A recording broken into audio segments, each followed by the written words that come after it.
Everyone, good evening. Hi. Yeah. Hello. So I see a lot of really familiar faces, but if you don't know me, I'm Reg Flowers, and I'm the founder and the artistic director of Works Theater Company. And tonight we're going to be presenting Ready, Set, Go, Race. I'll tell you a little bit about how we got to a play called Ready, Set, Go, Race. Last year we presented a play called The Sandy Monologues. And that play traced the events from Hurricane Sandy kind of landing on Red Hook through the first 6 months of recovery. And I think it looked at, our hope was it was going to look at the way that kind of resources were distributed in the community and kind of get under how things that lie dormant in our lives can sometimes in disaster and stress, kind of emerge. And one of the things that emerged was a conversation about race. And it was a conversation that wasn't very comfortable for all of it. It wasn't comfortable for me. And being the person that I am and being the kind of company that this theater company is, we decided, well then let's just dig in and go there. And so we thought, why not create a play that looked at race and why perhaps it is such an odd subject. So that's where we are tonight. After the play, we're going to talk a little bit about that. So hopefully we won't. You'll be willing to sit down and express some of your thoughts based on what you've seen here. But I do hope you enjoy what you see. We're here to have some fun. That said, I'm going to get out of the way and just invite you to enjoy Ready, Set, Go, Race.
We're going to talk about race.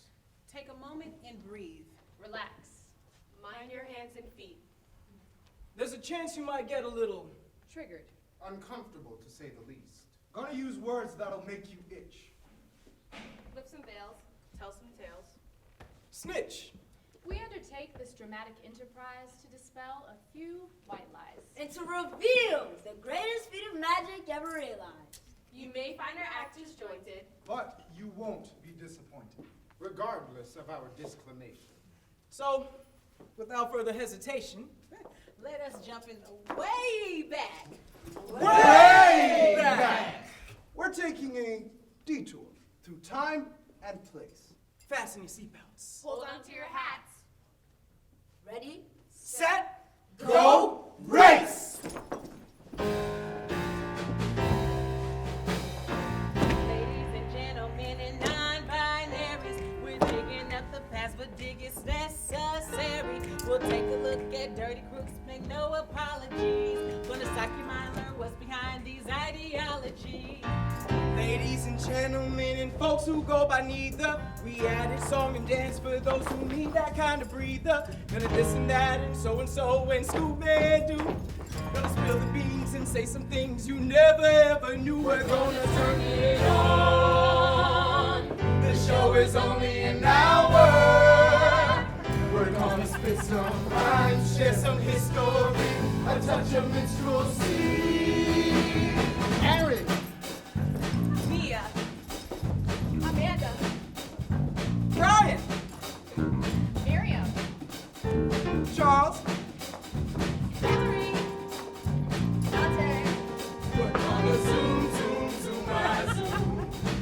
We're gonna zoom, zoom, zoom, zoom. Ladies and gentlemen, and folks in between, the greatest feat of magic that you ever seen. We're going deeper and deeper than ever before. Just when you think you've reached the bottom, there'll be more. There'll be more. There'll be more. It might feel a little strange, but if we're really gonna know each other better.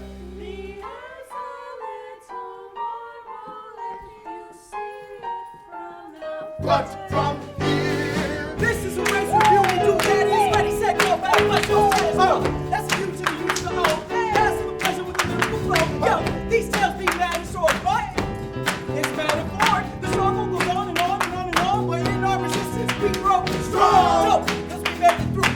Don't mean we still got the best to do.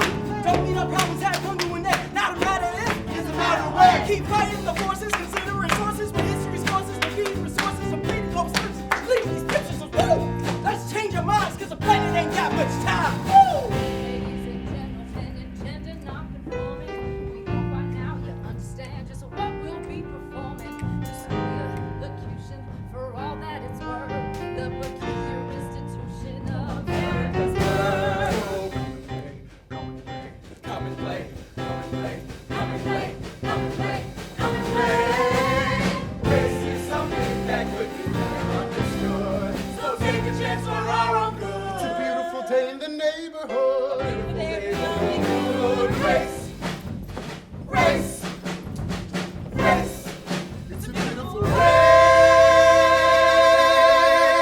Race. Talk about race.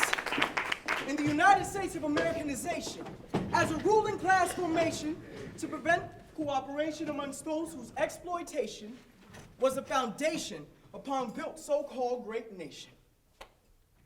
Attempting lyricism showing capitalism's necro-fetishism, create the schism, kind of stigmatism called racism. No exaggerism, feeling like it's terrible. Whoa. Can't spit it like that, man. You gotta be gradual. Okay, spit slow. Only flow so spit stays spat, man. Where your head at? Lion King ass people ain't ready for that. Give them some slack. Don't act whack. Run the tape back and, ooh, please, stay on track. Hey. Ooh, we'll try to keep this simple, fam. Drop the social theory and lend me your ears. We clearly can resolve this mystery with history.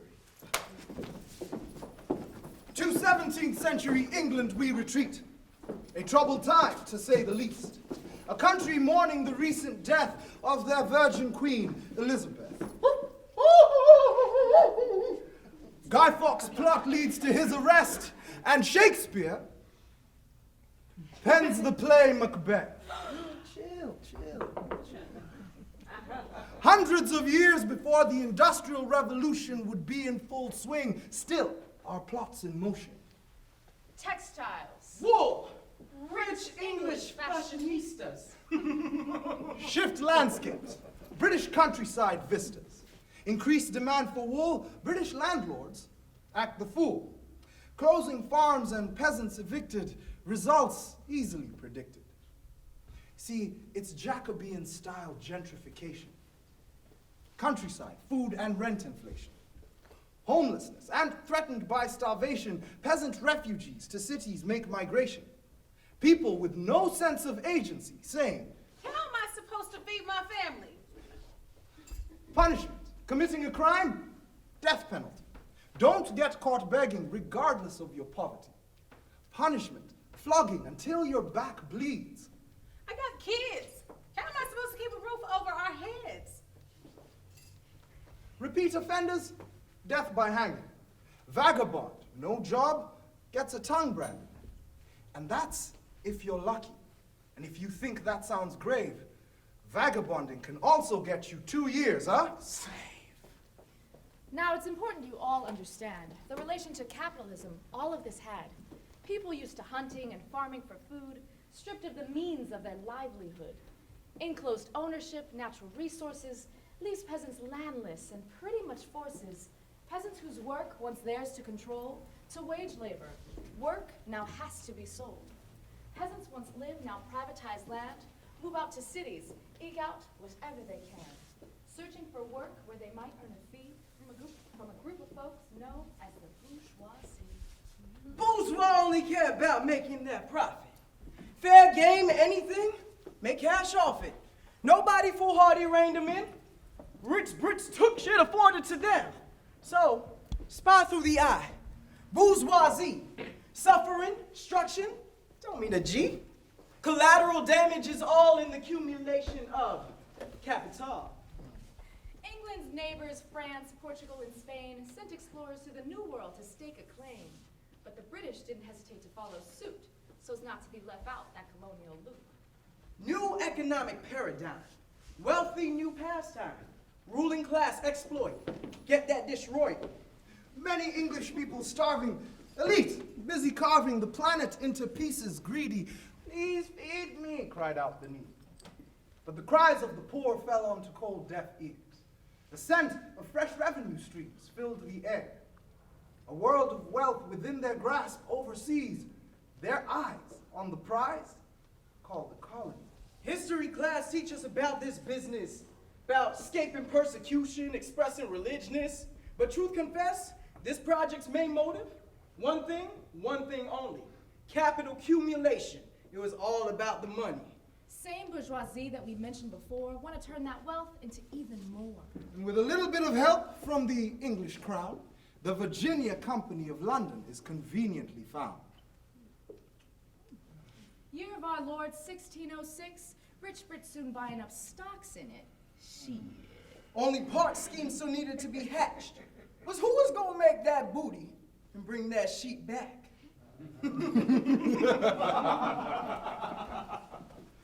Ring, ring, ring. Hello?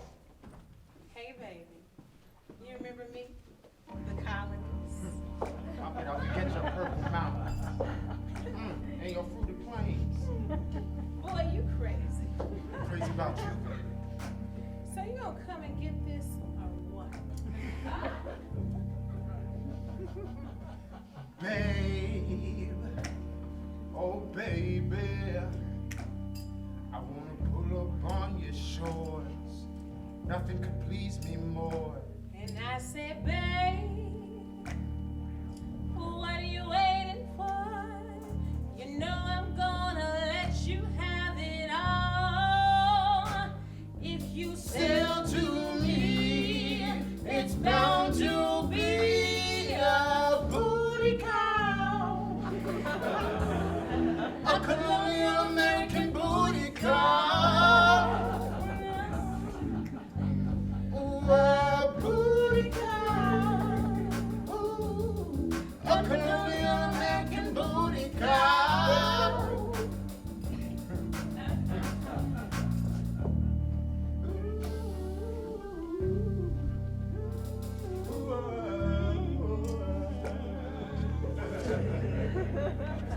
And I said, babe, oh baby, You think you're bold? I'm You know coming I'm for gonna you, let girl, you have it to all. fill my cargo hold, from sea to shining sea, my manifest destiny, a booty call. Oh, yeah. A colonial American booty call. Ooh, a booty call.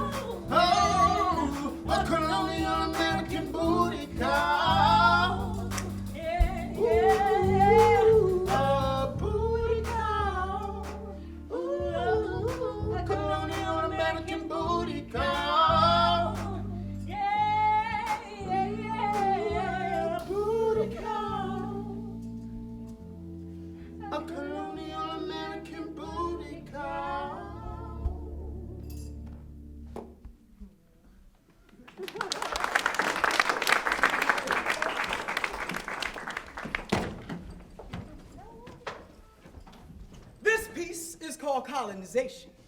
Colonization. People, one nation. Change location. Resource extraction to exportation. But colonization, as a matter of course, offers several options for the colonizing force. Kind of like The Price is Right, or Jeopardy, or Who Wants to Be a Millionaire?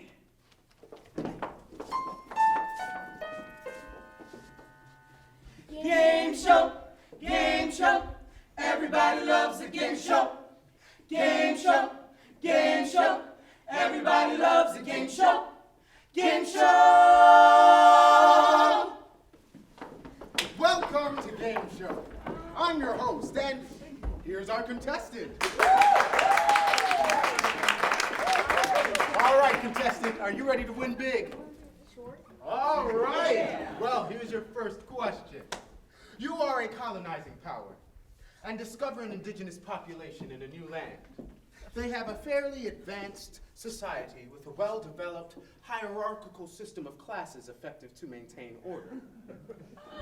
To maximize on your capital investment, do you, A, get back on your boat and find another place to colonize, B, make friends with the natives and set up trade and other mutually beneficial relationships, C, take power by force and adapt the pre-existing social structure to your own needs, co-opting cooperative members of the old social order to be a social control buffer against the masses of wealth-producing laboring classes, or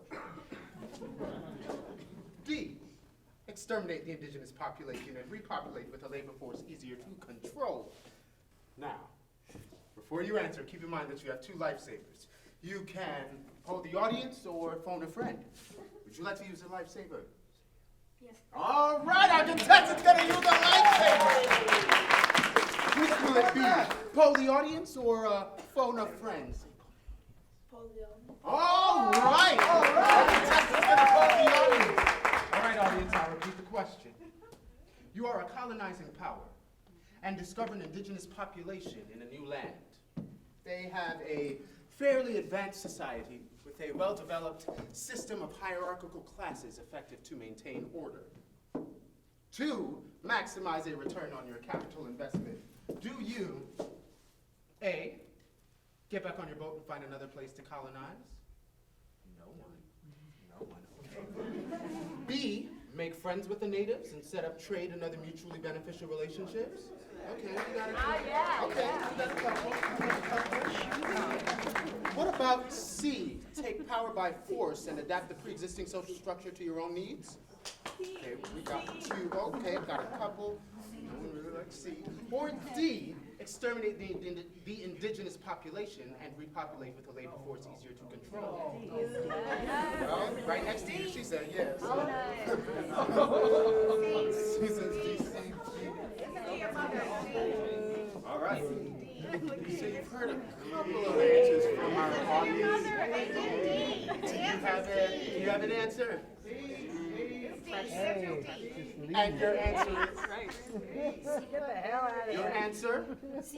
C, take power by force and adapt the pre-existing social structure to your own needs. The correct answer is, drum roll please,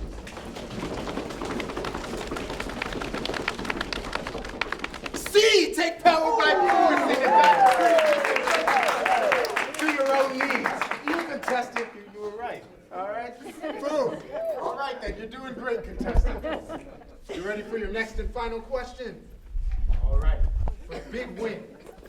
You are still a colonizing power.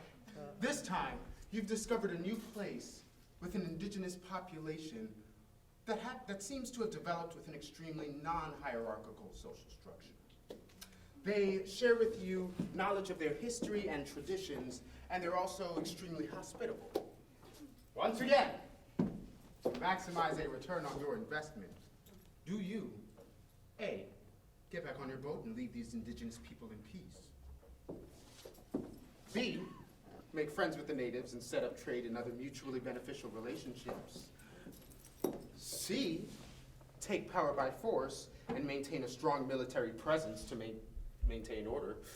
Or D, exterminate the indigenous population and repopulate with a labor force easier to control. Now, before you answer, you still have a lifesaver left. Perhaps you should phone a friend? Would you like to phone a friend, contestant? All right. Our contestant's gonna phone a friend, guys. All right. Calling friend. Hello. Hello, friend. Hey. Hi, I'm the host from the game show, and our contestant needs your help. Amazing. All right, contestant, say hello to your friend. Hi. Hi. Say this loud. The question is about colonization. Okay. You discovered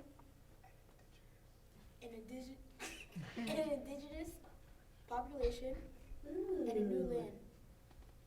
Amazing. They have developed with a non-hierarchical social structure.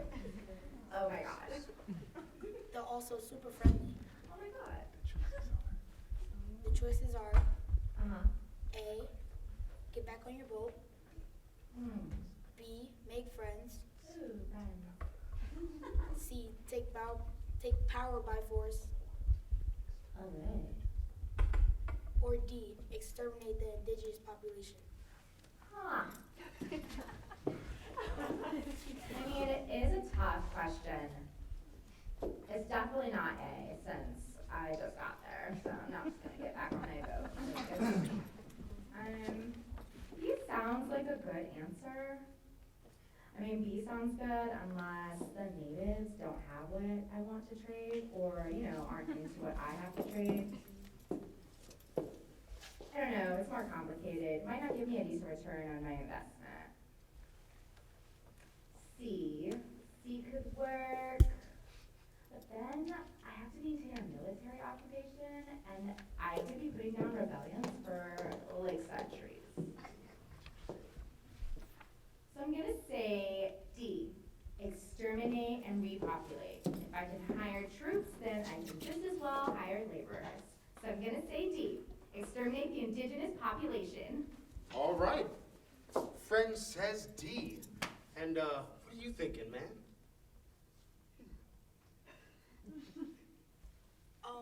B. All right, so going against their lifesaver, our contestant has chosen B, make friends with the natives. All right, ladies and gentlemen, the audience, if you can agree. And the correct answer is D, exterminate the indigenous population and repopulate with a labor force easier to control. Sorry, contestant. You don't win the big money, but you do go home with this box of Uncle Ben's.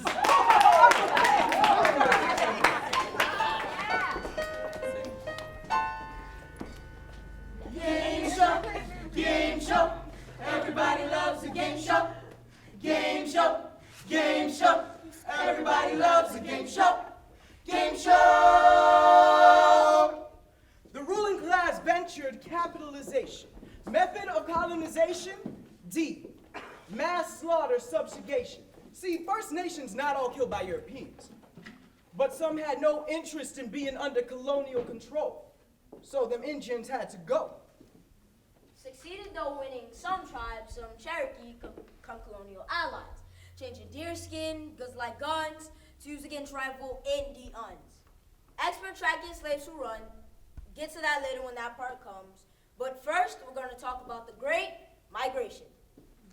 British elite eager to fill their coffers what the New World had to offer. Natives wouldn't lend a hand to get wealth back to England. Got them Brits wondering who the grift to conscript. To risk a transatlantic ship trip. To work the land till it's been quick strip. Which takes us back to England where the poor were still pissed. New forms of ill unrest, religious freedom was put to the real test. Political persecution, killed threats. It proved too much, caused some to feel stressed. Trying to escape never-ending poverty made life in England a shameless mockery. Folks signed up for colonial lottery selling propaganda, freedom, and equality.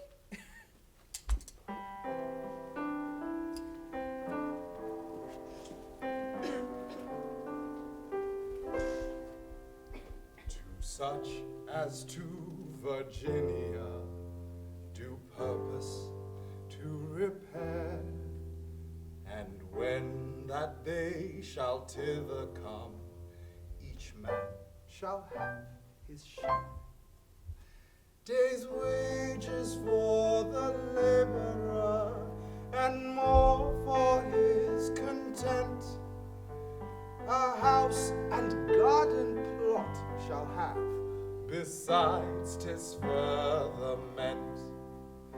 To such as to Virginia do purpose to repair, and when that day shall thither come, each man shall have his share. Oh, every man shall have a part, and none thereof denied. Of general profit guaranteed, be 12 pounds 10 shillings paid. 12 pounds 10 shillings paid. 12 pounds 10 shillings paid.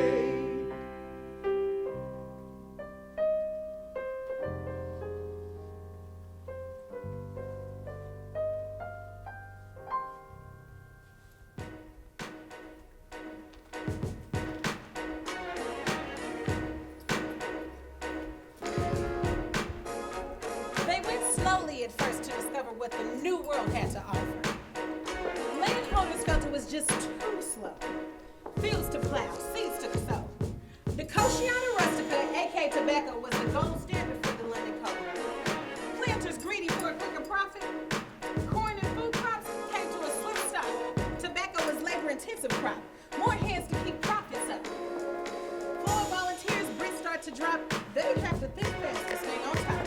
Next thing they're bringing over English street kids by boatloads. Some survived the trip and some didn't. Officials in England contrived to trick folks into signing away their lives.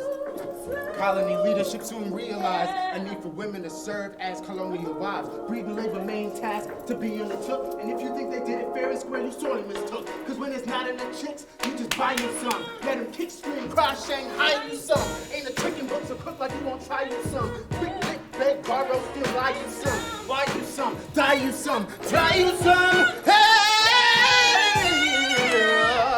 To speed up the export of poor and undesirables from England to the colonies, they invented new law.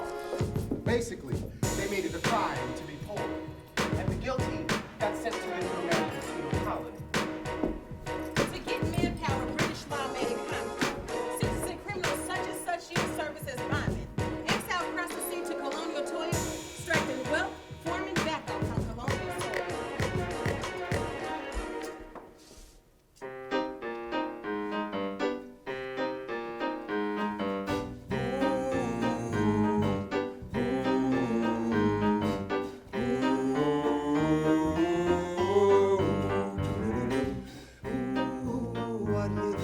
Found yourself a criminal, now you're in debt. Sad to say they hadn't yet invented parole. Now you owe your body to the London Pole. Ooh, what do you get? Found yourself a criminal and now you're in debt. Sad to say they hadn't yet invented parole. Now you owe your body to the London Pole.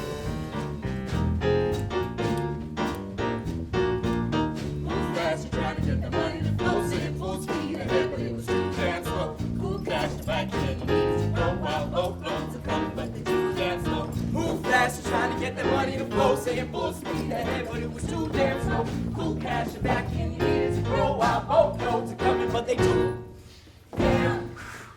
damn slow. Ooh, what do you get? Found yourself a criminal and now you're in debt. Sad to say they hadn't yet invented parole. Now you owe your body to the London Pole. Move fast, you're trying to get the money to get. Found yourself a criminal and now you're in debt. Sad to say they hadn't yet invented parole. Now you owe your body to the London Pole. You owe your body to the London Pole. Owe your body to the London Pole.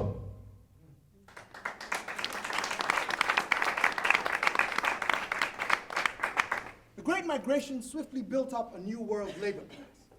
90,000 lives or more in total put to grueling task, at the mercy of Britain's new draconian criminal codes.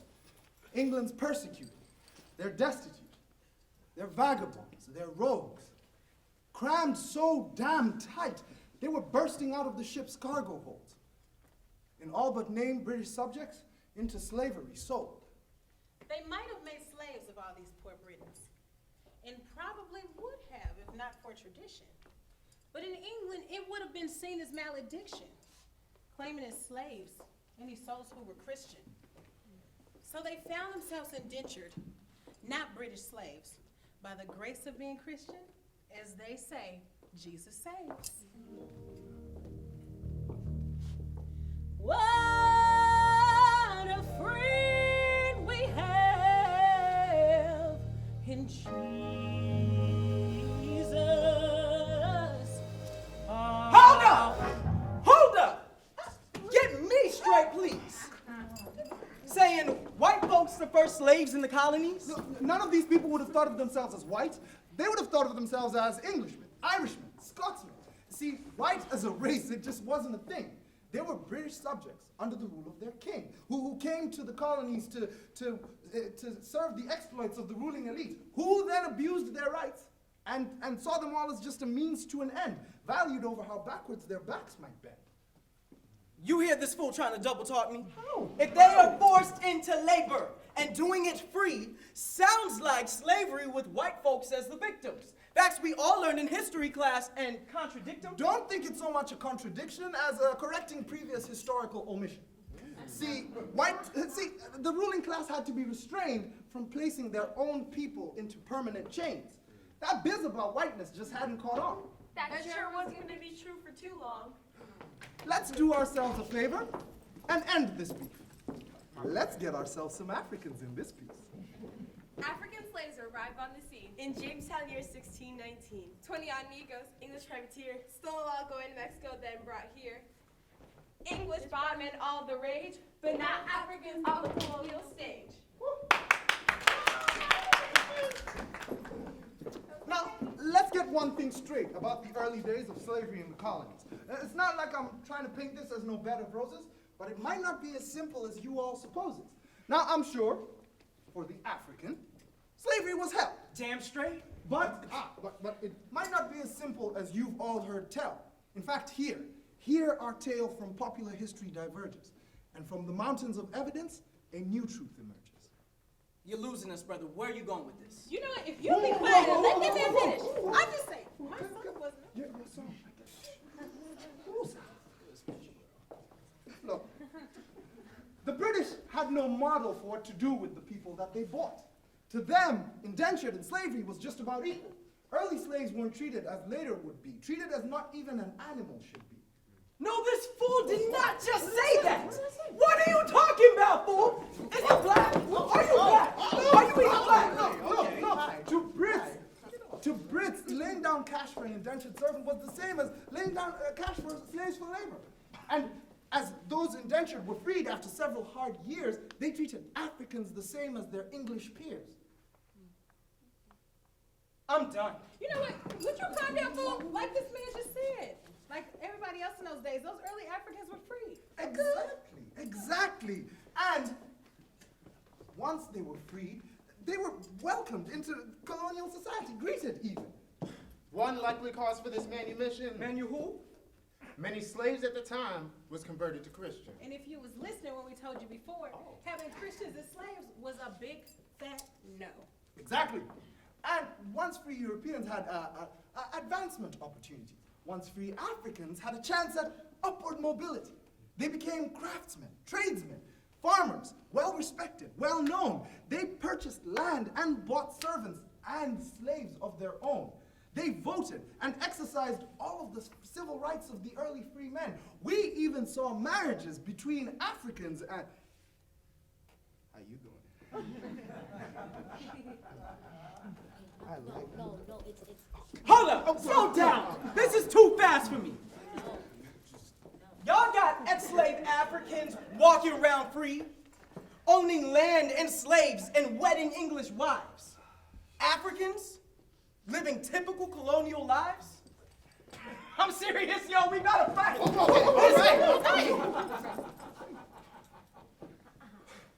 This you talking don't sound right. Y'all are challenging my whole, I don't even know. How is what you saying even possible? Look, we're not saying that it was a damned eye. The whole world was new, as far as they saw it. I mean, despite dark skin, they were all still man. It just wasn't that big of a deal for them. Plus, it should be mentioned that for Africans, there was no particular bias. There are Africans in Europe who are highly regarded. History is full of Africans in Europe who are widely applauded. Before anybody had learned what would become common rule, oh, whoo, that's my jam. As far as Europe was concerned, being African was cool. Yo, D, spit it for him, son. Greek philosopher study. Egyptian priest who crossed out on Alphonse and Gagonati. Vizier took Gibraltar, a mountain, his name is Aurora. A black knight? Made him a saint. Yo, tell me what you're trying to say. You know what he's trying to say. Tell me what you're trying to say. You know what he's trying to Okay, say. now tell me what you're trying to say. You know what he's trying to All right, say. tell me what you're trying to say. Tell me what you're trying to say. Being African was cool. Being African was cool. Being African was cool. Being African was cool. Being African was cool.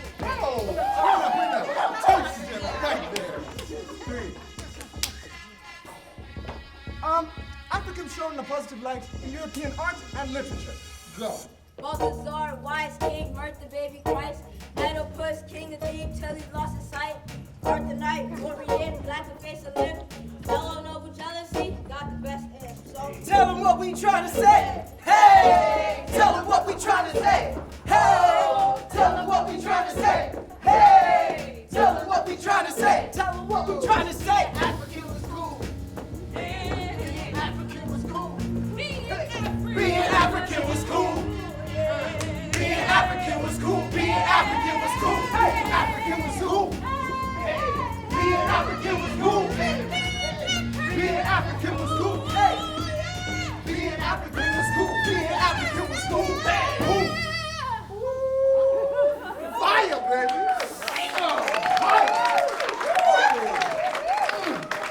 So it would not have been uncommon in those early days of colonialism to see a wedding, a marriage between an African man and a European lady.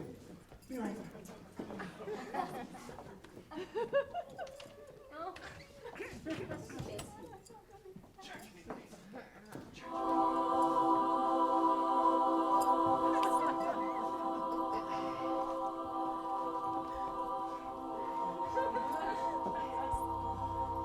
Do you, African man, take this lovely English woman to be your wife?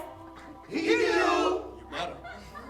Do you, lovely English woman, take this strapping African man to be your lawfully wedded husband? You better. By the power vested in me, I now pronounce you husband and wife. It's time for the reception, y'all!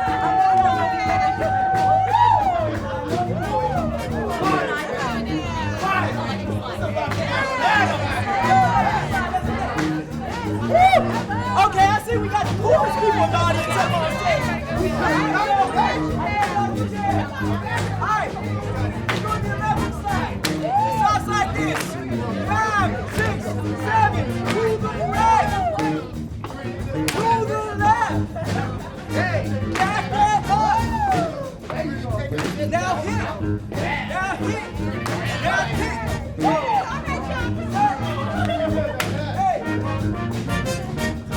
Back it up. Back it up. Woo.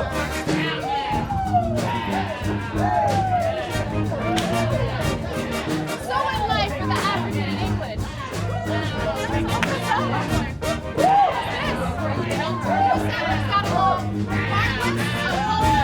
Maybe racist words the same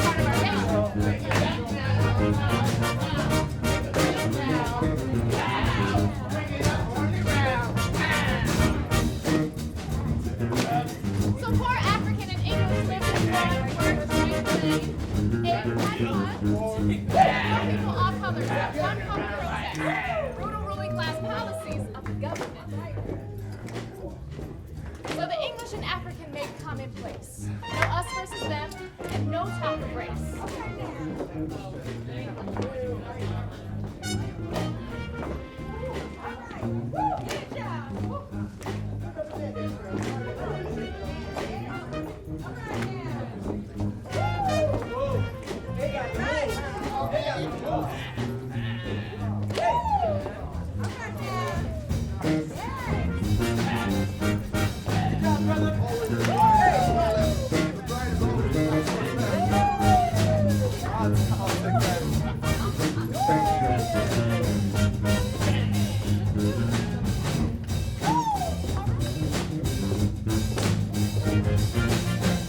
Europeans and Africans in one labor class stew had no idea what they'd put that ruling class through.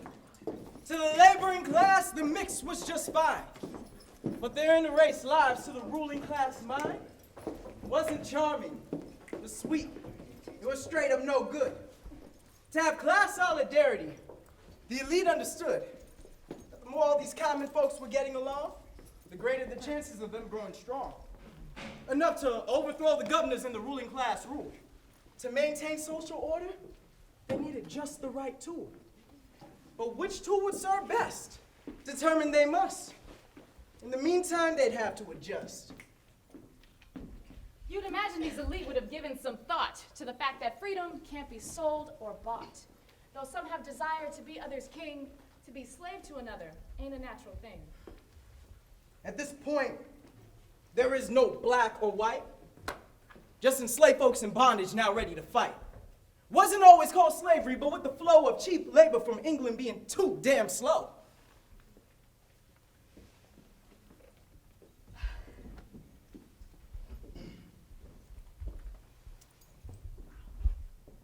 The ruling elite took some desperate measures to ensure the most out of those labor's treasures. They began to interpret agreements of service, added penalties and fines, which made people nervous. Some had found, then would have been a decade of strife, to be free looked more and more like service for life. For example, In 1640, John Punch, a black runaway servant, was punished for his crime and made servant to his master for the time of his natural life. The Whole Duty of Man, a book published anonymously in 1658, reminds servants of their moral obligation. Obedience. Faithfulness, patience, and meekness. Diligence. In 1662, a law was passed. A runaway servant was given double time for their absence, plus any damages losses to their master. The same year, a law was passed against fornication among servants. Do you even know what that means? A woman's servant would be punished if she got pregnant. Oh, I guess they do.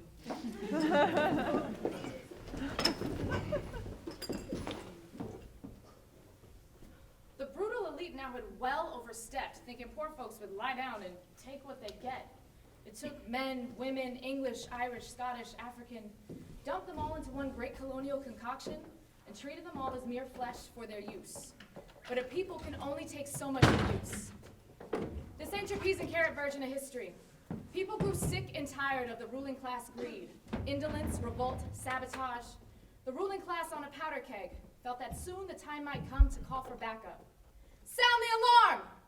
The folks back in England was like, Where's our money? You got this under control?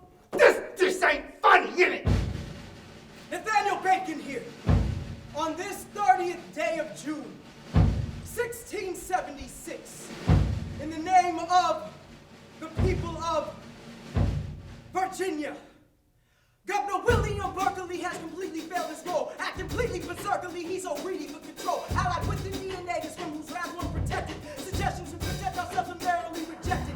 Taxing those who labor but fail in public works of bill. Magisterial favor, cronies' pockets getting filled. Puts his boys in positions they ain't even qualified. Accuses me of sedition, justice won't be.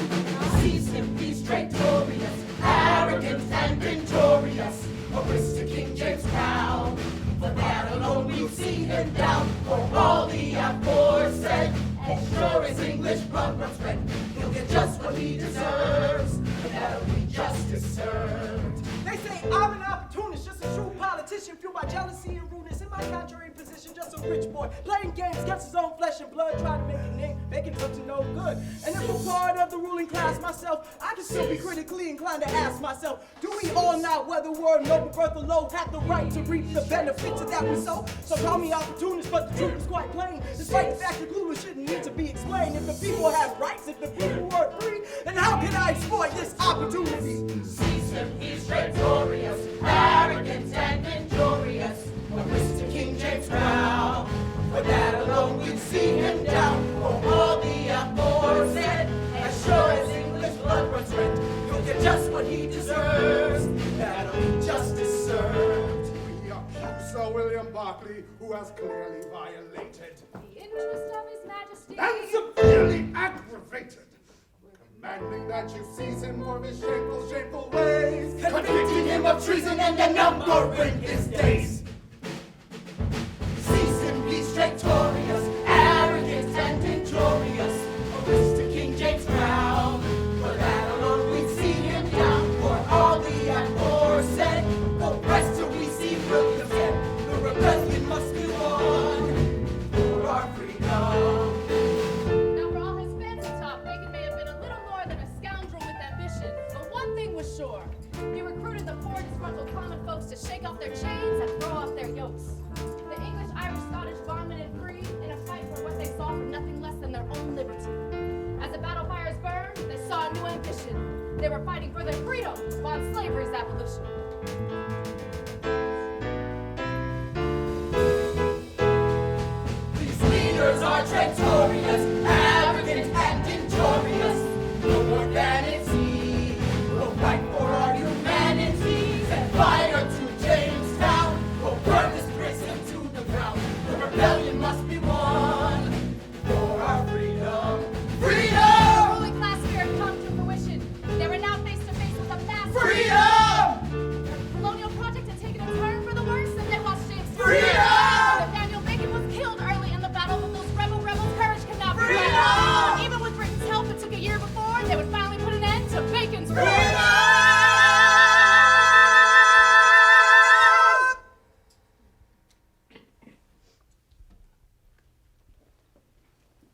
And this hits on the central problem in the colonies.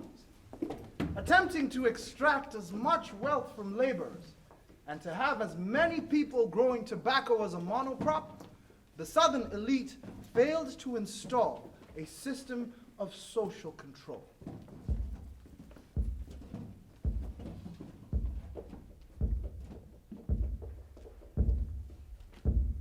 Social control, theoretically speaking, behavior, thought, appearance, regulated by norms, rules, laws. Social control is necessary unless the goal is anarchy. Don't panic. That's not the point of this play. Social control comes in two flavors. The first, called informal control, of values, beliefs. Positive rewards, negative sanctions, maintaining ideology, subtle or no. Actions, reactions, non-actions. Reward takes all shapes. A smile, a compliment, Promotion. popularity. Like high grades, Like being made, tell the person keep going.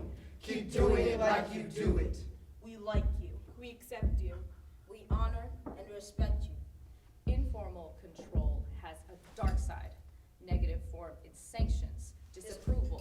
Isolation, removal. Like being told you look tired. Like being told you're fired.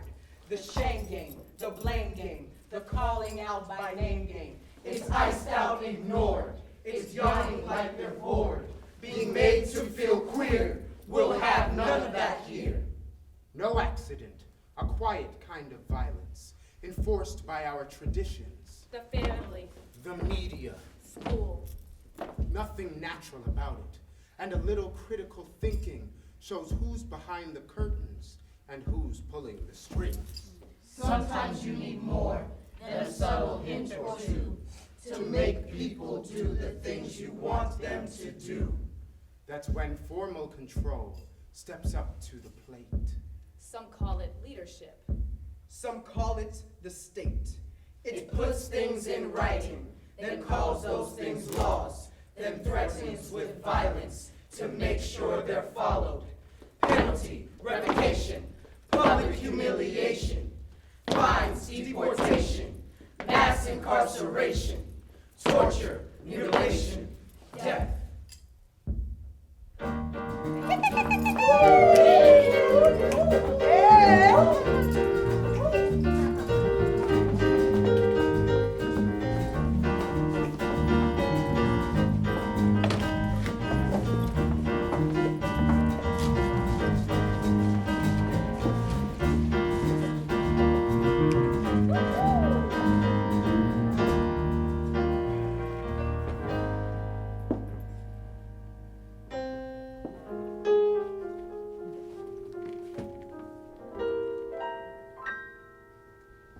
So I've brought together the heads of the families to talk about the growing threat in the colonies. The Crown's getting nasty, and if they pull the plug on this colonial project, gentlemen, we'll be crap out of luck. Now who's got ideas? Don Richmond, let's start with you. You dealt with this kind of thing in England. What did your people do? See, the threat here is solidarity between your laborers, so then you just gotta guarantee that kind of thing won't happen again. Based on my strategic calculations, if not genocide, we should use divide and conquer. True. Worked with the Irish. I'm interested. How does it work, this divide and conquer thing? It's simple, Don, like clockwork. Easy as a bada bing, bada boom. We appeal to those from England, our fellow countrymen. We promise to give them back their rights as basic citizens. Joke is, they're no different than the rights of any low-born British wretch. Yeah, but after how bad we treated them, it's something they won't catch.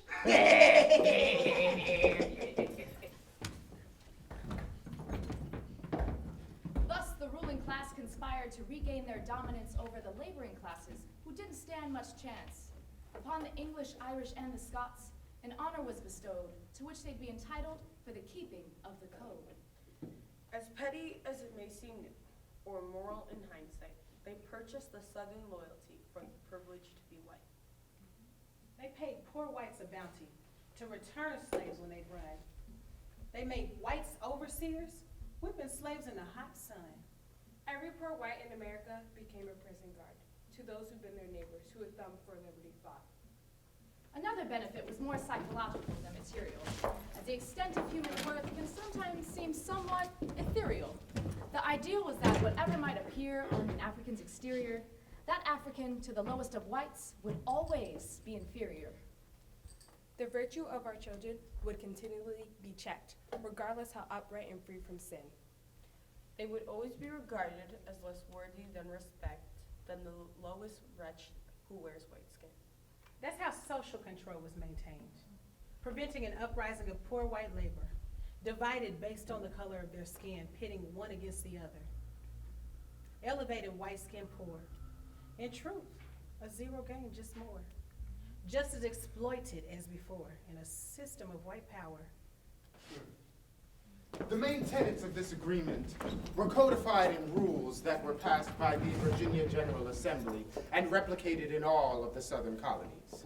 The first of these rules was established circa 1680, and for the next 25 years, white supremacy was written into the law of this land. You don't need us to tell you what those laws were. They were widely published then and widely available now. Since we're here, who's handy on Google? For real, take out your phones. Let's get them Twitter fingers warmed up. For real, take your phones out. Let's get Google warmed up. Spend all day scrolling through life. Let's scroll through some truth. All right, and when you've got Google up, you're searching Virginia Assembly Slave Act, 1705. All right, Virginia Assembly Slave Act 1705, and we're looking for codes started in 1680. Take your time, don't rush, don't panic, mind your breathing, and while you're searching, just got a little tune for you. Come on, Val. Take us up now. Since 25-year I wrestle my supremacy into law. If you wonder when is this going, we're gonna leave that up to y'all. Since 25-year I wrestle, it's a hell of a thing to do. But we show you how they do it before the song gets through. All right. So who's got a code starting in, that was established in 1680?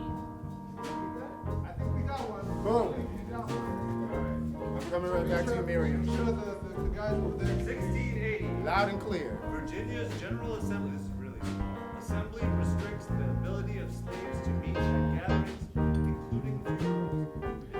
It becomes legal for a white person or person to kill an escaped slave who resists capture. Slaves also are forbidden to arm themselves for either offensive or defensive purposes. Punishment: 20 lashes on one's bare back.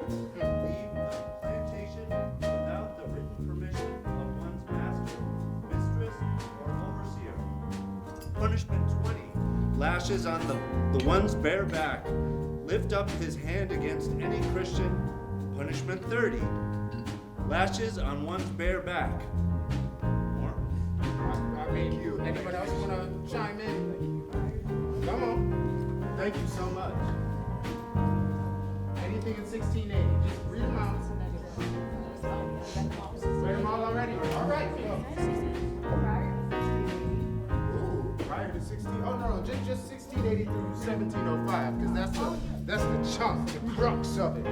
But y'all, did y'all see how that worked? Any common denominators about what that man read off? Punishments. How many? And what was it? Lashes. How many? 20 to 30. Where? Okay. For breaking the law, for being whatever color you were. Now, we go back up. To 25-year I wrestle, 23 lashbacks to bear.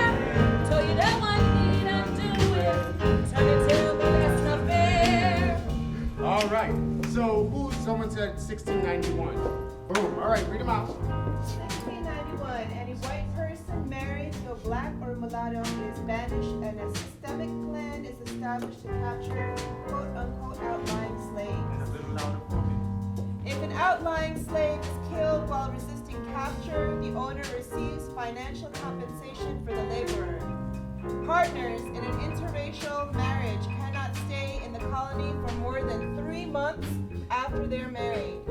A fine of 15 pounds sterling is levied on an English woman who gives birth to a mulatto child. The fine is to be paid within a month of the child's birth. If a woman cannot pay the fine, she is to serve 5 years as an indentured servant.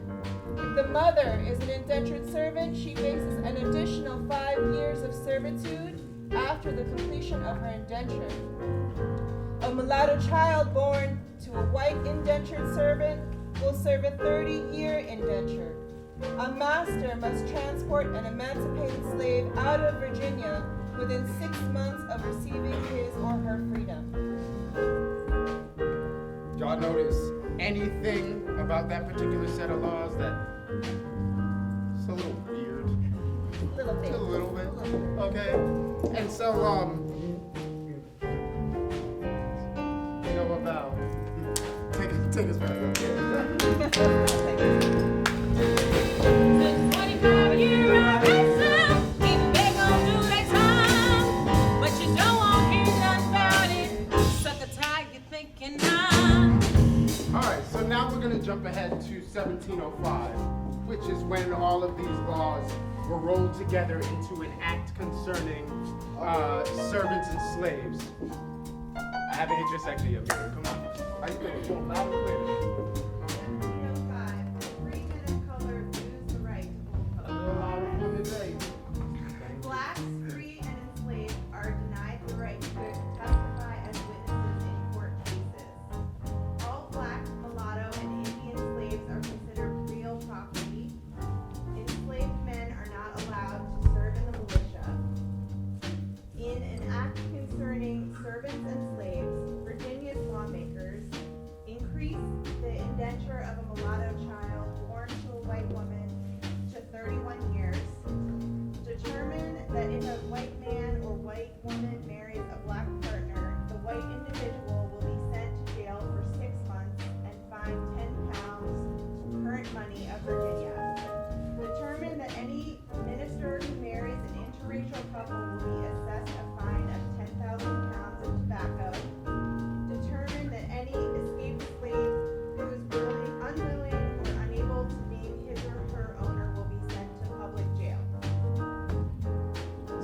see how that progressed, how all of those little steps added up into.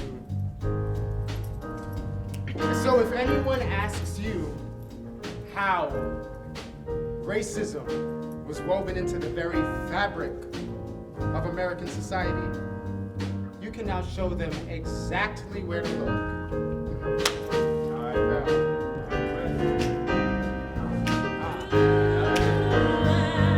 Take it home. Since 25 years I've been saying true, Lord, you're nothing but true. With your turn sweat on Bible, to me I got bird approved. Since 25 years I've been saying white supremacy is so long. You wonder when is this going? We gon' leave it up to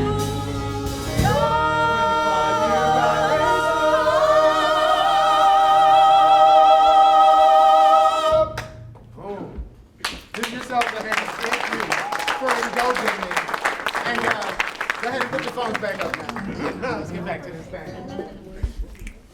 This was the invention of the white race. Perhaps the greatest feat of magic ever realized. Invented for the express purpose of driving a wedge between the European and African labor. The white race! Dividing a community who had shared common cause for 50 years. The white race! Invented by a clever ruling class to protect the capital interests and the interests of the crowd.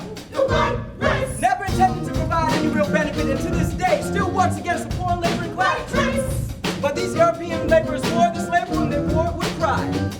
The white race! And some still embrace the notion of white supremacy to this day. The white race! One more time, y'all. What it is? White race! Even though white as a race had never before existed, within half a century there were books by renowned scientists to verify the superiority of whiteness to the world.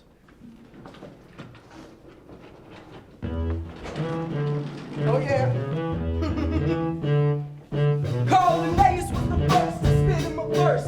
The father of taxonomy, he bet his whole purse, proving men could be divided into species and worse. He put it in a book, now it's history's curse. Taught us Buddhist to the media, the churches and the schools. Pseudoscience, encyclopedia. Listen, these fools, Americanas. Found on the American continent. Red complexion, black straight hair, high humor, righteous, stubborn, zealous, queer spirit, painted body, rules by custom. Asiaticus. Found on the Asian continent. Yellow hue and with black hair and dark eyes. Of the humor melancholic. Stiff, severe, haughty, and greedy. Loose clothing, ruled by opinions. Europeans, hallelujah! Found in Europe, note his white skin, abundant long hair, and blue eyes, of the sanguine humor. On the whole, he is a gentle species, acute and inventive. See him stylishly vested and ruled by law. And last but not least, Africanus. Of the continent of Africa, a black phlegmatic sort with frizzled hair, silky skin, flat nose, tumid lips. He is careless, he is crafty, he is sly, he is lazy. Anointing his skin in oils, he is ruled by will.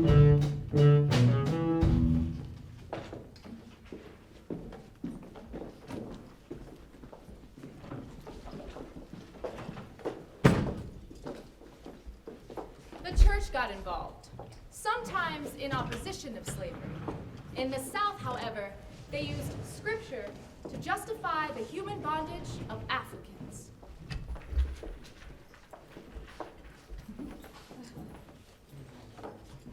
Hallelujah. Brothers and sisters, I said hallelujah. Hallelujah. All right. Now you may ask yourself from time to time, is it not a crime to keep a nigger in bondage? Well, allow me to set your minds at ease. Not long after the Great Flood, Noah settled the land with his wife and his 3 sons, Japheth, Shem, and Ham. Pop! Pop! Pop! Ben? Pop? Nope. No. You my daddy? You my daddy? Pop? Is that you? You're not my daddy. Pop! Pop! Ah! Brother Japheth, where you going? Somebody must hunt for food, Brother Ham. Have you seen Pop?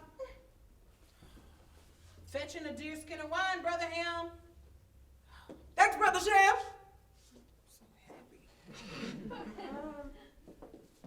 Pop! Pop! Ah! Brother Sham! Brother Ham! What you reading? I'm reading the Word of God.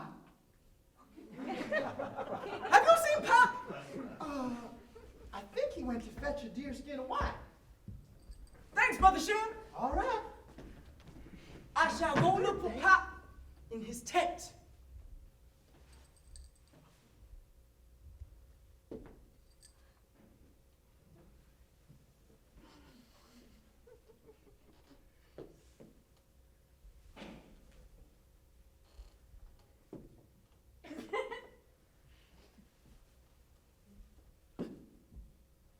What a curious place to bear juggle wine.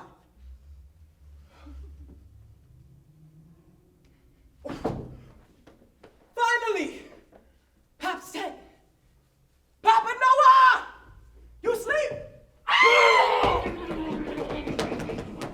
Oh, I wish I had not seen that. Oh, Brother Japheth! What's the matter, Brother Ham? You look distressed. I have seen what my eyes cannot unsee, and the beast shall bear the mark. Oh, Brother Sham! Brother Ham! I just saw Pop in his tent, and he was, oh no, he was, bad. He was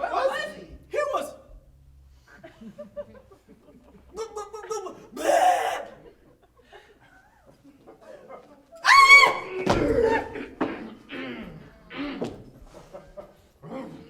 Ain't an old biblical figure. Drink in peace. Father! Canaan! You know, Grandpa? I think I like this stuff. Pat! You drunk! And Canaan's drunk too!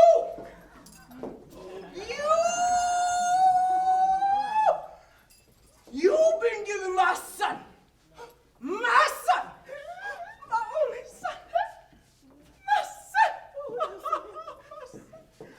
wine!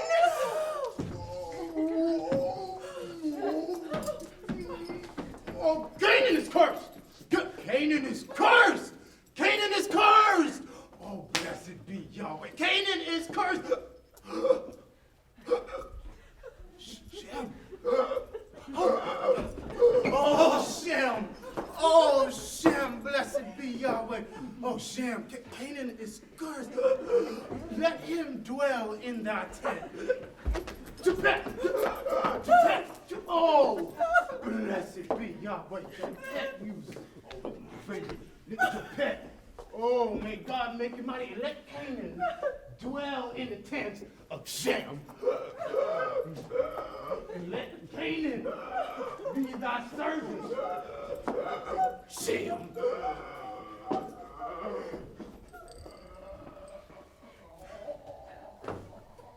And so, Ham's son Canaan was cursed to be the servant of Shem.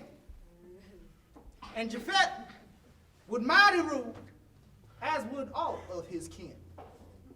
And so we have our niggers, who are the descendants of Shem too. Well, Canaan, actually. But they will stoop, just as Canaan did. With their skin, their sinful hue. Hallelujah. Hallelujah. Vice President Jefferson! Mr. Jefferson! Mr. Jefferson! Mr. Vice President! Time! Gentlemen. Bill Parks, Virginia Gazette. Some are calling you a sympathizer with revolutionary forces in France. This ball of liberty, I believe piously, will travel across every ocean, for light and liberty go together. It is our glory that we first put it into motion. Mr. Jefferson! Mr. Vice President! Alice Price, Columbia Mirror. What do you think of the talk of manumission of the Negro being folded into our white society? Honest gentlemen, it seems clear, from the recent violence near Richmond and other evidences, that the Negro and whites will never find a harmony. Now, these are merely political observations. The true test is in the Negro mind, which seems particularly unsuited to our genteel life. What art has their darker kind? They are more ardent for their female, but their love is little more than rash desire. Sally Henry. No attention to romantic detail. All of their passions consume like fire.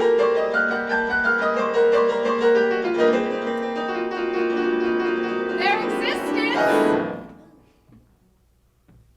Is little more than sensation. Dull, tasteless of imagination. There's no reflection or reasoning for these souls. They've misery enough, but no poetry.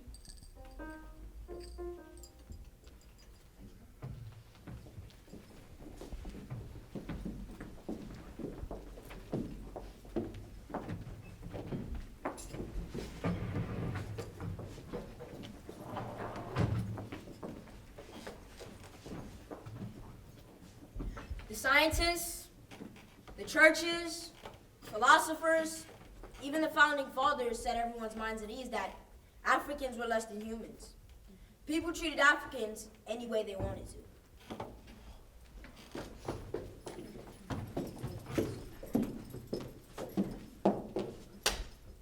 First, I shall like to thank you, the gentlemen of the colony of Virginia. I'm here to help alleviate your fears. I guarantee that if you heed instruction, it will control the slaves for at least 300 years. I exploit the niggers' fear, distrust, envy. Pitch the old black male against the young. Pitch the slave buck against the female. Pitch the light-skinned ones against the darker-skinned ones. Have your white overseers distrust all Negroes. Slaves must trust, love, and respect only us. You must be their only light in utter darkness. You must reduce them from their natural state in nature.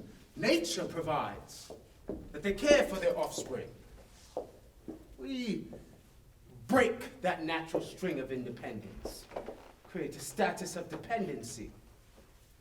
Both a wild horse and a wild or nature nigger is dangerous, tending their customary freedom to seek. Hence, both a wild horse and a wild or nature nigger must be broken. Otherwise, he might try to kill you in your sleep. Take the meanest and most restless of your niggers. Draw and quarter him in front of all the rest. Beat all the males in sight of all the females and the children, and don't leave off until they're on the brink of death. Then test each female to be sure of her submission. If she fails, beat whatever fight is left. For when she's learned to accept her subservient position, she'll pass that learning on to her children. You can bet. Thus, the breaking of uncivilized savage nigger. Female, frozen in an independent mental state. We destroy the protective male Negro image, thus rendering a submissive, dependent mind of the nigger male slave. Then, my brothers, you can all sleep soundly with niggers who obey your every whim. And with this system, we have begun a cycle that spins on its own axis for all of time.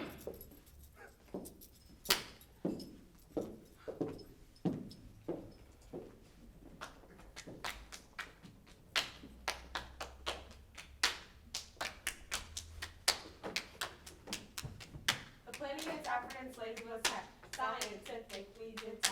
Whiteness always read to prove that was the original American dream.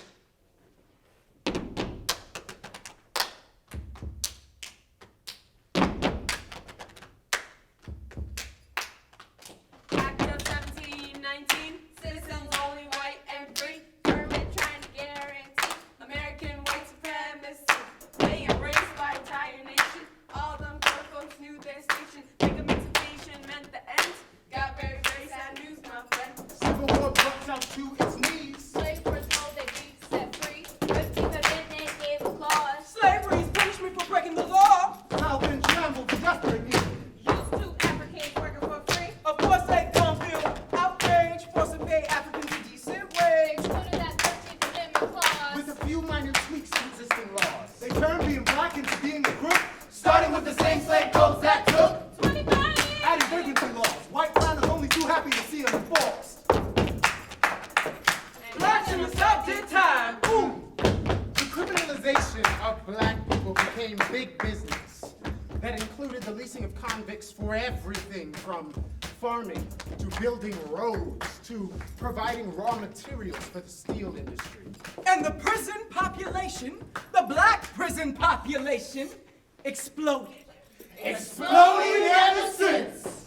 So, instead of getting better, life was pretty much the same. Ex-slaves now face slavery, only by another name.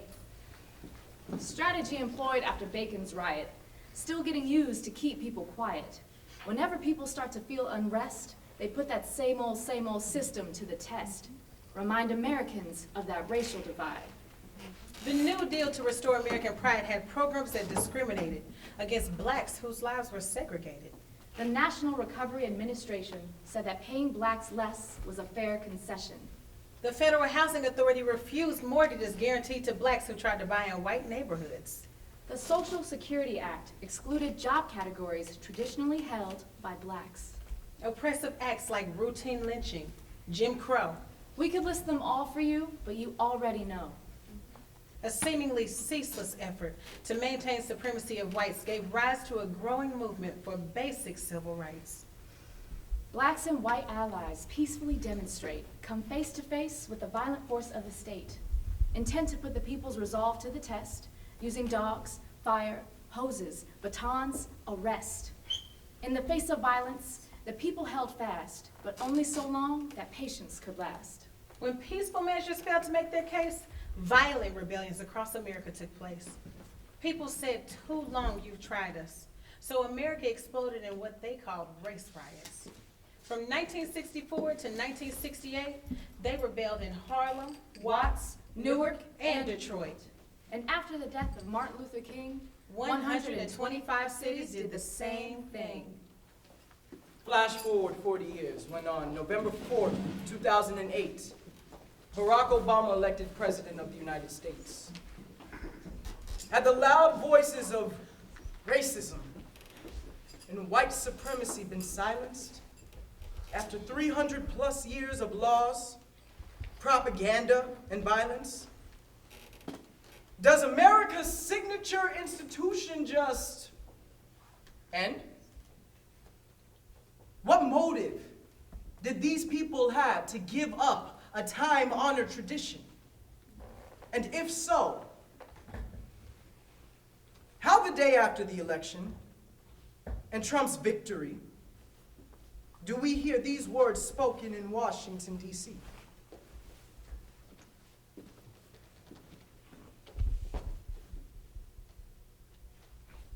Race is real.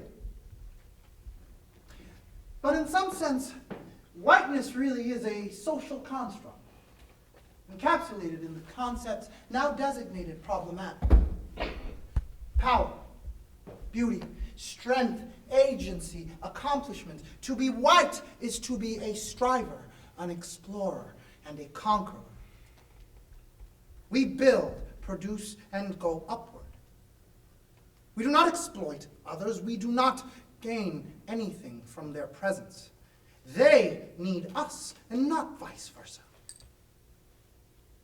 As Europeans, we are at the center of world history. We are, as Hegel recognized it, the embodiment of world history itself. No one will honor us for losing gracefully. No. We will not live in weakness, in shame, or disgrace. We will not beg for moral validation. We are meant to overcome. Overcome because it is only natural and normal. And it is only natural and normal for us once we are great again. Hail Trump. Hail victory. Hail our people.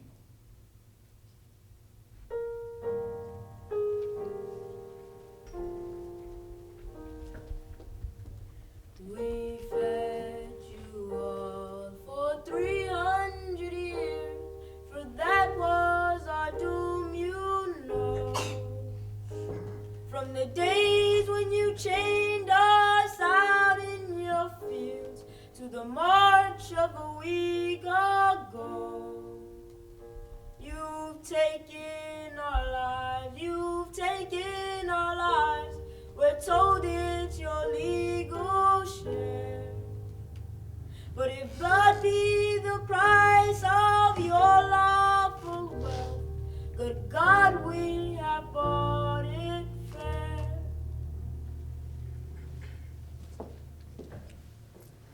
The story of African slavery is a story more well known. The books, you've read them. The movies, you've seen them. Still, you have to wonder how it was ever right to own a human life with no intent to free them. Who could have thought it righteous? Was it just that they could? If the law allowed and justified us owning slaves, how many here would?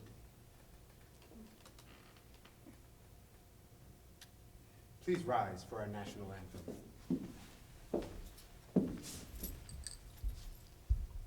Oh, say, can you see by the dawn's early light what so proudly we hailed at the twilight's last gleaming, whose broad stripes and bright stars through the perilous fight o'er the ramparts we watched were so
that the havoc of war and the battle's confusion, a home and a country should leave us no more.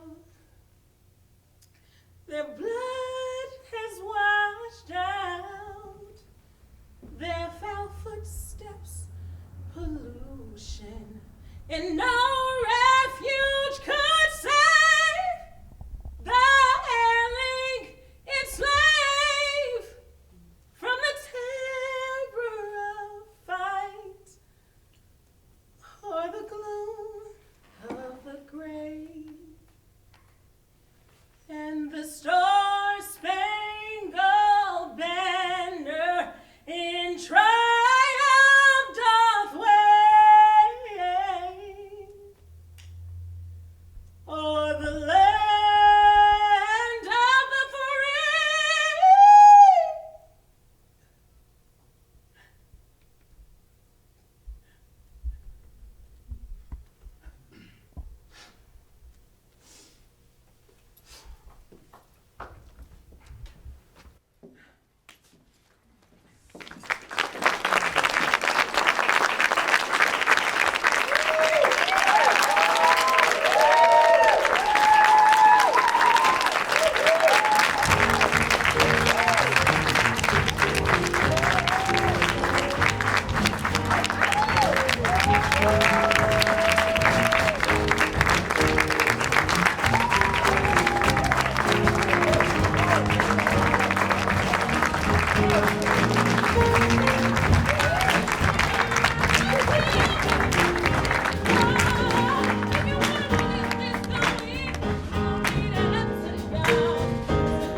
Thanks all so much. Like I told you at the beginning, we're gonna talk a little bit about this.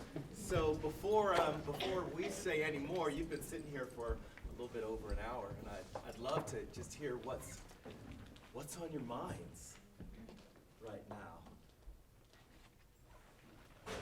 Anything? Yeah.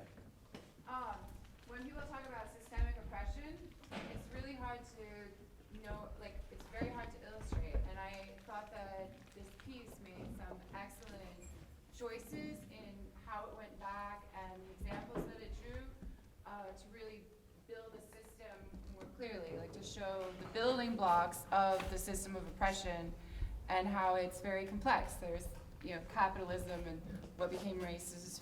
I thought it was very interesting and very nice choices that you made and how you illustrated them.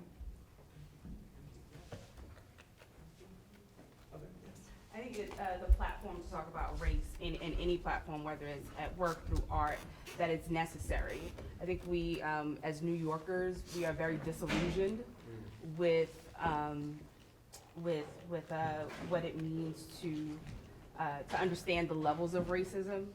I think it's more clear in the South. My family is from South Carolina, and I've spent summers down there. And I've heard people say in my workspace that, no, that's very clear down here, but up here we're open and accepting. And that's not my experience as a woman of color, and born, Brooklyn bred, East New York, all day, every day. So just having a platform to continue to keep the conversation of race on a continuum is necessary, because it impacts all of us in all facets of our lives. So I appreciate the artistic format of having this discussion. Yes. I want to congratulate the performers. It's amazing.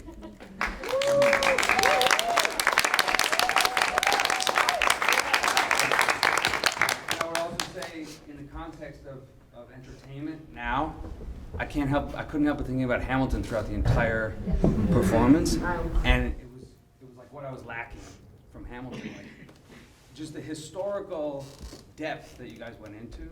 I learned so much about history. I mean, honestly, it was like incredible.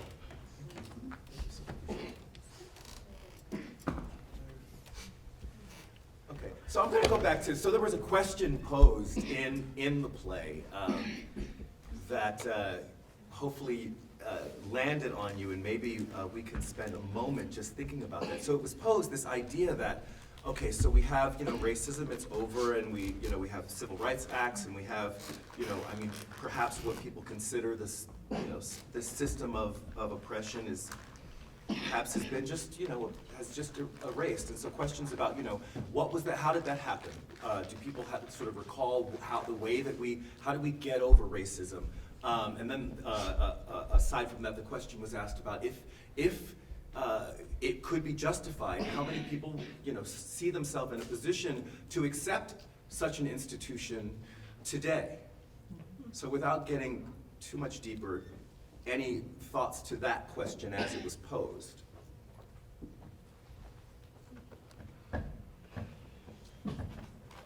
I think some could argue that we are complacent, right? Like we've been,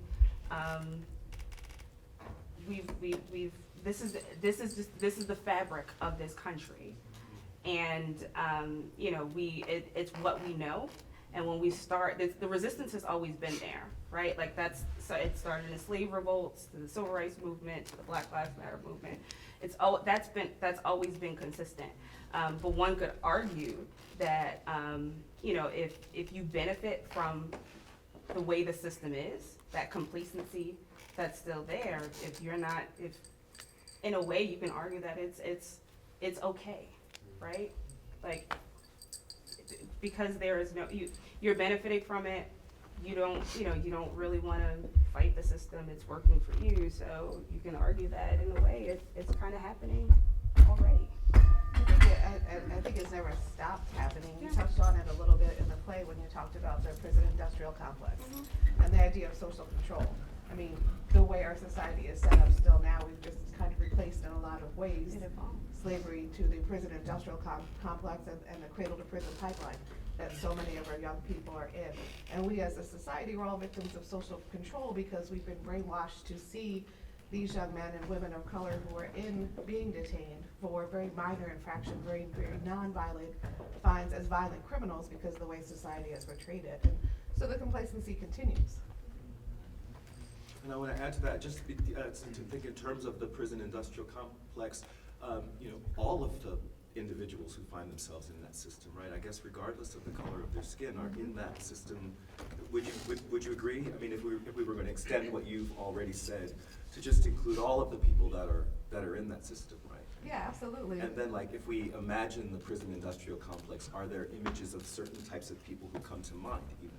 Yeah, Perhaps. absolutely. I mean, definitely poor people. If you think of, people who are white, when we think of white people who are in prison, we think of like poor and working class people who are in prison for life. So I mean, I think that in our society, class is just as powerful, if not a more powerful determinant of somebody's future than race is in many different ways. And when those two interplay, it becomes, very, really impossible to overcome. Cool. Thank you. Yeah, thanks. Other thoughts about? I think equal quality education across the board is the key. A standard, a high standard that goes into every neighborhood, regardless of poverty, race, creed, But just to add to that, not even just equal education, it's what kind of education you're getting. I think I really valued in the play the undoing of the kinds of things that we were taught. And also the selective parts of history that we were taught. I mean, I remember when I was in middle school being like, where's the part of the Native Americans? And it was a paragraph from my social studies book. And I think that it's a process of undoing our own internalized racism, our own internalized colonization mindset, and challenge the stories that we're told and where this information comes from, because what I value about the play is the notion of class analysis and understanding that in the historical analysis of understanding that it is about economics, and that's the root of what has brought on this notion of dividing us and conquering us and pitting us against each other. It's that, yes, we can advocate for education across the board, but what kind of education are we getting? I mean, Because even right now, racism right? is taught too. It's, yeah, that's Obviously, it's exactly, one and I thing. think that the process of undoing the kind of things that we learn to accept, you know, in that piece where you were, no, what's that, I don't understand that. Like, to understand that we are not thinking critically, and the social control that exists is one that we need to reject, and we need to continue to seek out, like, deep, real knowledge that's rooted in, like, people's history and understanding that, yeah, the resistance has always been there and it continues. And then how do we galvanize that by, like, empowering ourselves to undo that on a day-to-day and challenge each other on a day-to-day and face the oppressors in a way that's about deconstructing what we've been taught in order to push forward to something that makes better sense for everybody. Yes. So you asked the question, like, if you could have a slave today, if you could own someone's labor for yourself, would you? And I work with a lot of middle-class families who need care for their aging loved ones.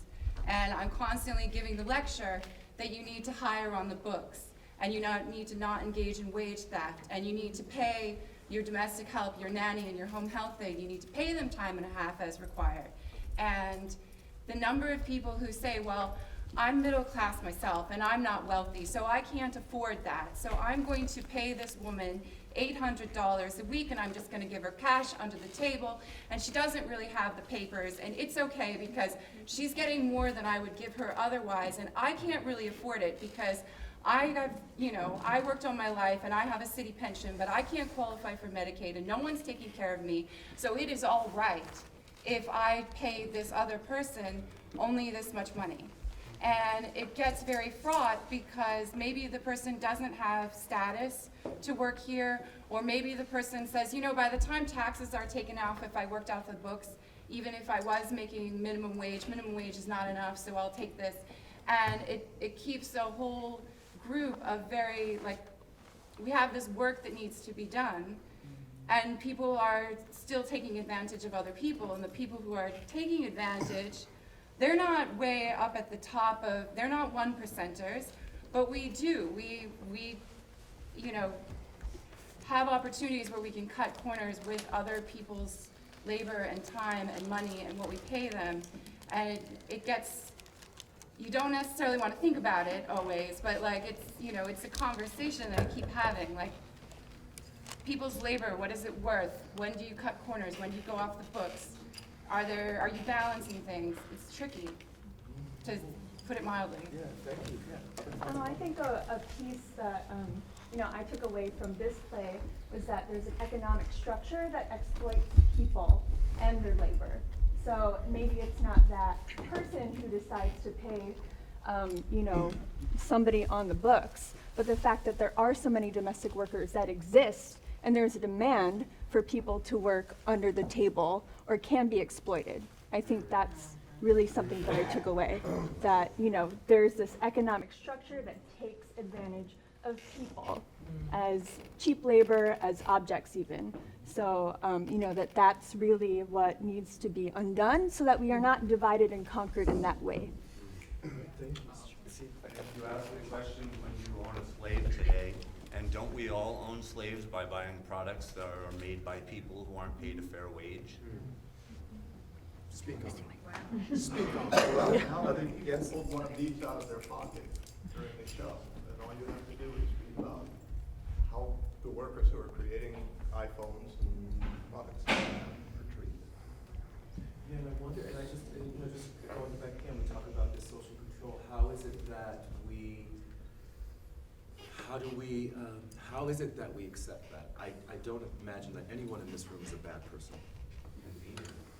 Convenience. Are there thoughts that we might have about the people who are in those positions? Are there thoughts that we might have about the domestic worker or the person who maybe lives overseas? Or, I think about this in terms of, say animals and the way sort of maybe animals are treated. Like, what is it about them inherently that they might deserve that, or allows us to accept that treatment for them? Out of sight. Yeah. You don't have to care if you're not I living also right it's next to like this them. whole notion of other and being able to point at somebody as the other. And I think that, you know, you really brought this out in the play. Like, how did it go from a system of indentured servitude, when you had English and African indentured servitude, there was an equality of treatment, to, well, now there's an economic need because indentured servitude is just not working. Like, eventually we have to free these people. We have to give them land, which means that we have to give them money. And so there's not enough to go around. So we need to be able to enslave people for life to get that free labor. Well, we can't do it to people that look like us, but it's very easy to point to Africans and say, well, they're other, and you're gonna have less of an uproar. And I feel like the same really happens now when we're talking about, you know, workers who may be overseas, and it's okay because they're other, they're not American workers, and they're taking the jobs away from American workers, so they're criminalized and thought of bad people, and it all goes back to this idea of social control, like how are our minds gonna be manipulated to say what we're doing to support our capitalist economy is okay, and that's kind of been the story from the beginning. All right, thank you. I'm gonna say, it seems like people's wheels are turning. We've presented this question and we've started this discussion. My hope is that this isn't the end of it for all of you, that you'll take this home and maybe have these conversations with the people that you care about. And perhaps you've been given some tools from others in this room, this play, to be able to have that discussion in a way that maybe isn't as painful as it was, or as it has been in the past. I don't know.